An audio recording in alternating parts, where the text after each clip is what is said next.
After the funeral of my father, who was a major shareholder, my brother-in-law, who barged into the inheritance discussion, said, "The stocks and the $5 million inheritance will go to my wife, the eldest daughter." So my sister and brother-in-law, who were excited about getting the money, the lawyer, surprised, said, "Kelly, you don't have any right to the inheritance. You know, my name is John Watson. I'm a 42-year-old salaried worker with a wife and 2 children. My father was a major shareholder in a certain company. Although he was 78, he was still actively working. I have an older sister named Kelly, who is quite a bit older than me. She's always caused trouble for our parents with her bad behavior. My sister, now middle-aged, still lives without a stable job and does as she pleases. I've always disliked her and have kept my distance. When she turned 50, she suddenly brought a man home and announced, 'I'm getting married.' The man she introduced was Chris Adams, a handsome guy much younger than her. But his lazy demeanor and unpleasant eyes didn't give a good impression. My sister demanded money from our father for the wedding as if it were natural. She quickly spent the money and shamelessly asked for more, causing our father grief. It will all be mine in the future anyway. So what's the harm? I watch her with a cold eye. Not even a year after her marriage, our father collapsed suddenly while playing golf. He passed away a few days later, shockingly. Losing our beloved father, I was engulfed in sadness. The sudden news shocked all of his friends, and we were flooded with calls. But I couldn't just sit and cry. Taking over for my stunned mother, I busied myself with funeral preparations. As usual, my sister went out and did not help at all. After the funeral, exhausted, my mother and I finally had a moment to rest, but the next day, a lawyer came to our house to discuss the inheritance. My father had left a will. My mother and I were briefed in advance. However, my sister and my smiling brother-in-law, unaware of this, barged into the discussion and made a shocking statement. "The stocks and the $5 million inheritance will go to my wife, the eldest daughter. So please don't take it arbitrarily, okay?" What? My mother and I were speechless at the sudden declaration. "We did it, Kelly. Now I can be rich too." Instead of mourning our father, my brother-in-law clenched his fists in joy. "What?" The surprised voice that was raised belonged to the lawyer. "What is it?" As the older sister glared, the lawyer looked back at the couple with a serious expression. "Kelly, you don't have any inheritance rights."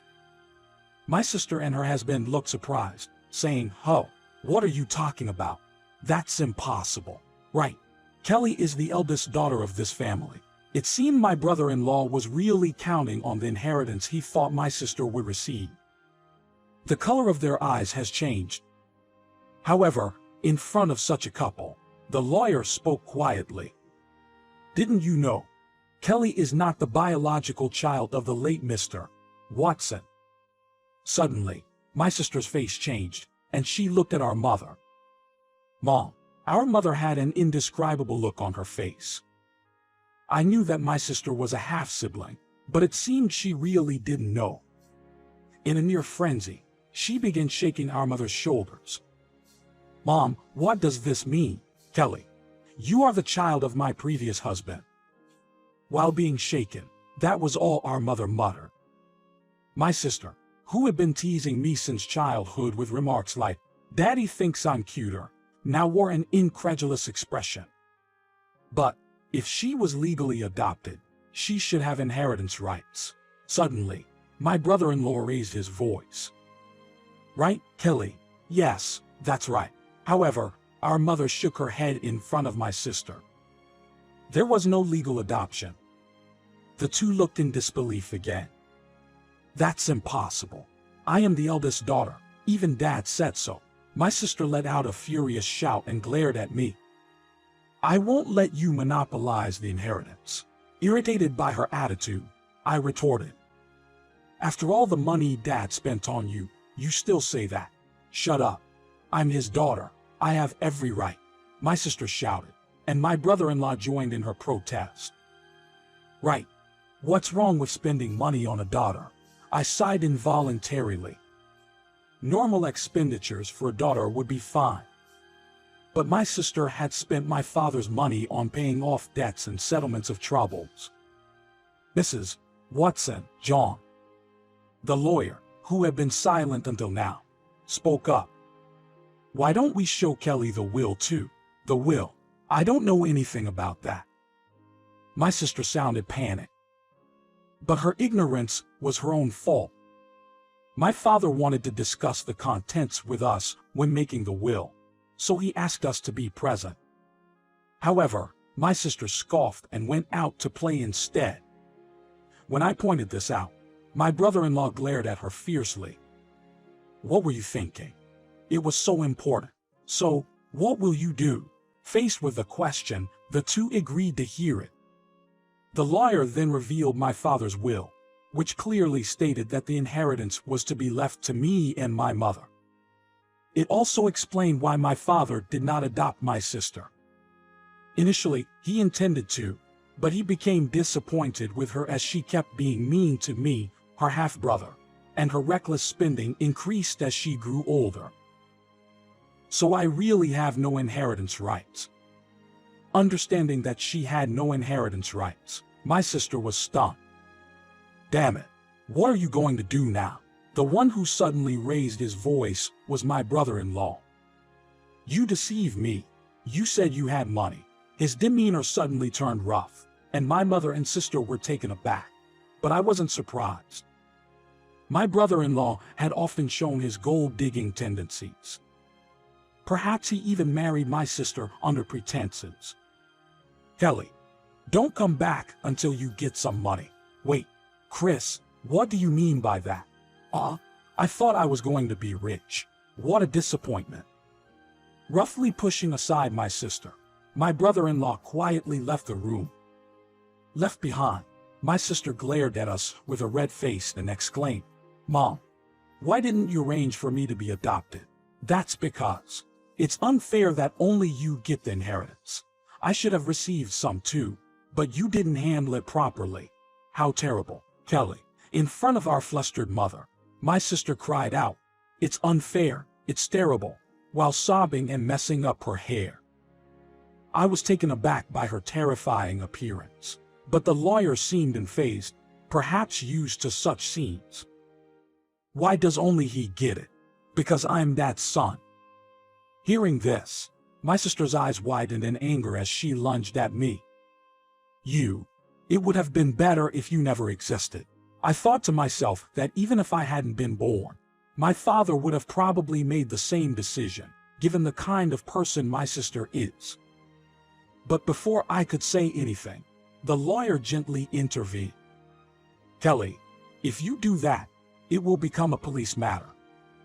My sister flinched, perhaps weak to the mention of police due to her past of repeated shoplifting. Kelly, when our mother called her with tears in her eyes, my sister clicked her tongue and left the room. Half a year has passed since then. The inheritance procedures were completed without any issues. My sister and brother-in-law grumbled for a while, but thanks to the lawyer's efficient handling, they had no opportunity to interfere. My mother gave my sister some money, but I guess that's not my place to comment on. However, what really upset me was that the two of them disappeared with the money. Their blatant gold-digging attitude disgusted our relatives who knew the situation. Then one day, I went out to eat with my mother, wife, and daughter, upon my wife's suggestion. My mother, who had been somewhat withdrawn since my father's passing, seemed brighter in the company of her adorable granddaughter. Hey, Mom, why don't you move in with us? But, Kelly might come by sometimes. Sis only comes to beg for money, right? Don't be so lenient with her. My mother's hesitation was understandable since my sister is her biological daughter. Also, if our family moved into the family home, my sister might cause trouble again. Understanding her concerns, I simply asked her to consider it and drove towards the family home to drop her off. But when we arrived, there were lights on in the supposedly empty house. It wasn't the time for the helper to be there, so maybe my sister had come back. With that thought, I parked the car in the garage. Let's stop by for a cup of coffee. As we got out of the car and started walking towards the entrance, a car suddenly drove into us. Dangerous. Hearing my daughter's voice, I instinctively shielded my wife. Ouch. Fortunately, the car only grazed me, but I was thrown against a nearby flower bed, hitting my body hard. The car stopped after hitting the entrance of the garage. "Are you okay, dear?" "Dad." My wife and daughter rushed over to help me up. My mother stood trembling at the entrance, understandably shocked. Chaos ensued. I was taken to the hospital by ambulance and had to stay for a day. Later, I heard that the driver was Chris Adams, my brother-in-law. He apparently told the police that he mistook the accelerator for the brake. But I doubted his story. At that moment, my mother and sister came to the hospital. When our mother left the room to arrange some flowers, my sister coldly looked at me and said disappointedly, "You're surprisingly tough, aren't you?" I thought to myself, just as I suspected. If I had been seriously injured in the accident, Mom would have inherited everything. Do bad for you. As I spoke with a smirk, my sister became visibly uneasy. "You were hoping for it, weren't you?" When I spoke, my sister averted her gaze. "Well, Mom said she would renounce her inheritance from me, so doing such a thing is just a waste of time." My sister looked at me in surprise upon hearing this. It seemed incomprehensible to her that someone would refuse what they could receive. I have a wife and kids, so she asked me to pass it on to them. That's what parents do. But, I even made a will early on, following Dad's example. At my words, my sister's mouth fell open. "So then, unfortunately, my share won't go to Mom anymore." My sister trembled and shook as she looked at me. "Give me at least a little. There's $5 million, right?" When I flatly refused, my sister's face twisted into a demonic expression as she grabbed my collar. "Give me half. I'm your sister." I looked at my sister with pity as she continued screaming in an unusual voice, possibly driven mad by the amount of the inheritance. "Don't you understand that your greediness disappointed Dad?" My sister's face turned red with rage, and she grabbed at my throat. "Kelly, what are you doing?" My mother returned and raised her voice. Nurses called by the nurse call system then escorted my sister out. My mother seemed to want to defend my sister, but it appears my sister hurled insults at her too. Where did I go wrong in raising her? It was painful to watch my mother say this sadly. Soon after, my mother was found to have an illness. As she grew weaker, my wife and I started helping out with transportation and household chores at the family home. Apparently, this offended my sister. She probably ran into my wife when she came to ask for money or heard about it from my mother. One day, my sister called my phone. "From now on, we'll take care of Mom. You guys don't need to come." "What are you talking about all of a sudden?" But my sister didn't listen to me and hung up, saying it was already decided. I confirmed my wife and found that she had been told the same and chucked away. Worried that my sister, who had never cared for a sick person or even done household chores, could handle this, I hastily contacted my mother.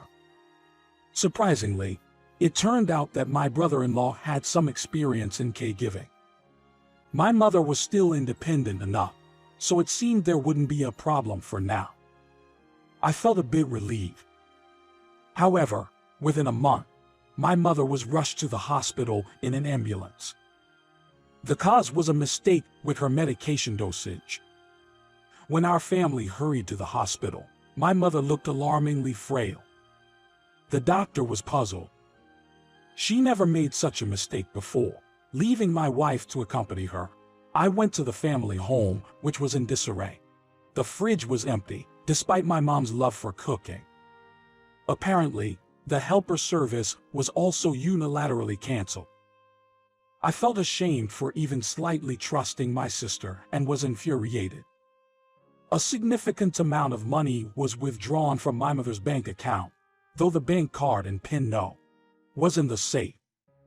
Fortunately, the account containing the inheritance was safe in a safe deposit box, but almost all of the money set aside for living expenses was gone. I took the necessary items for my mother's hospital stay, along with her bank card, and returned to explain the situation to her. Did Kelly? My mother seemed unaware of the bank card situation, but when I asked about the medication mistake, she looked gloomy and said it was prepared by my brother-in-law. Mom, it's better not to let my sister into that house anymore. John, I said I would take care of you, but the house is in terrible condition, and you've lost so much weight. Haven't you been fed properly? When I spoke, my mother looked downhearted. Mom, you should live with us after all. I'll build a house where we can live together. As I said this, my mother burst into tears. But then, her health worsened. Despite the doctor's efforts, perhaps her heart was weakened by the incident with my sister. She never recovered and eventually passed away, as if to follow my father.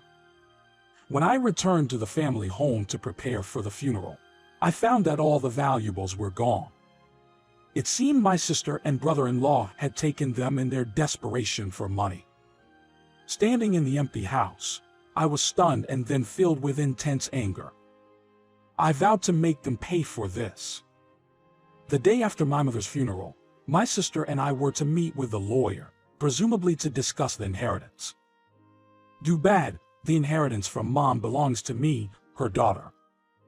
I couldn't help but burst into laughter at her statement, as she seemed to be misunderstanding something. Let's open the will. When the lawyer revealed the will, my sister's face lost all color. No. Why? Kelly is not to inherit anything. That is the deceased's last wish. What do you mean? My brother-in-law lashed out, but the lawyer simply repeated the same statement. That's ridiculous. Kelly is that old woman's child. Suddenly, my brother-in-law swept the things off the table in anger. You can fool us. Hand over the inheritance now. Chris, you tried to kill my mom, didn't you? At my words, my brother-in-law glared at me irritably. What? I didn't do anything like that. Then why did you make a mistake with the usual medication? My brother-in-law made a face of annoyance. Who cares about that? John, it's crazy that I don't get any inheritance. What did you do? My sister is going insane again. I can't even pay for my apartment now. I was shocked. It seemed that instead of rushing over after hearing of our mother's death, she was counting on the inheritance for her expenses. Tell me it's not true. I get nothing. My sister confronted the lawyer. Well, the lawyer carefully explained the compulsory portion of the inheritance but concluded that after deducting the amount my sister had withdrawn and the items she sold, it almost amounted to zero. She scratched her head in frustration. Of course, this result came about because I had consulted with the lawyer in advance. That can't be true. It can't be so little. Neither my mother nor I had told my sister, but the majority of my mother's estate had already been gifted to my daughters, her grandchildren, during her lifetime. That's why the amount available for inheritance is so small. My sister seemed dissatisfied, muttering to herself, having depended on my father and now my mother, without ever knowing the hardship of work, I felt nothing but hatred for my sister. Mom was happy thinking you'd take care of her, but you just took her money and left. You ungrateful wretch. I couldn't help but shout that out. Giving costs money, you know. What are you talking about? Then show me the detailed expenses you used for Mom's living costs. I'll cover the necessary expenses. As I held out my hand, My sister's face turned pale and her lips quivered. I don't have anything like that. That won't do. Without receipts, it can't be recognized. As the lawyer pressed on, my sister was at a loss for words, uttering incomprehensible noises. In front of her, my brother-in-law tried to coax me with a cajoling tone. "Come on, John. Your dear sister is in trouble. Couldn't you help her out just a little?" I refused. Caught off guard by my immediate response, my brother-in-law was momentarily speechless. I've always been treated badly by my sister. Honestly, I'm thinking, serves her right. But you're the only siblings each other has. Maybe you could. Despite my brother-in-law's persistence, I refused. I was getting angry, and it seemed my brother-in-law was too. Damn it. If things had gone smoothly at that time, Kelly would have had the entire inheritance. What do you mean by that time? But before I could probe further, my brother-in-law inadvertently spilled the beans. Because of this guy, nothing ever goes right. I was supposed to get a new car, but all I got was barely enough for repairs. My sister frantically tried to stop my brother-in-law, but it was too late. That's quite a statement. It sounds like fraud. The lawyer, holding a recorder, smiled at the couple. What? That's illegal. I informed you at the beginning that this meeting would be recorded. You both consented to it. My brother-in-law turned pale upon realizing his blunder. I then addressed him. Chris, I'll be pressing charges about that accident. Don't be ridiculous. There's no evidence. You just provided the evidence yourself. My sister began to cry and shake my brother-in-law in frustration. You idiot, idiot, idiot. It's all your fault. What are we going to do now? Eventually, my brother-in-law faced criminal charges. It seemed his past misdemeanors also came to light, and he would be under police care for a while. My sister, as an accomplice, faced a lesser sentence. However, unable to pay for her apartment, she went to relatives to beg for money but was turned down by everyone. As for me, I continued to work hard without relying on inheritance. Looking forward to the stock dividends became a small pleasure for me.